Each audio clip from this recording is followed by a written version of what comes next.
Ama naming Diyos na banal at mabuti sa lahat, kami po ay buong pusong tumatawag sa inyo upang ipanalangin ang mga lugar at bawat tao na naapektuhan ngayon ng bagyo.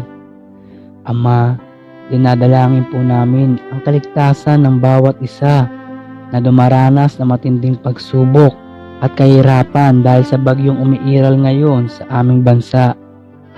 Kayo po ang siyang mag-ingat at magbigay ng proteksyon sa lahat ng apektado ng bagyong ito.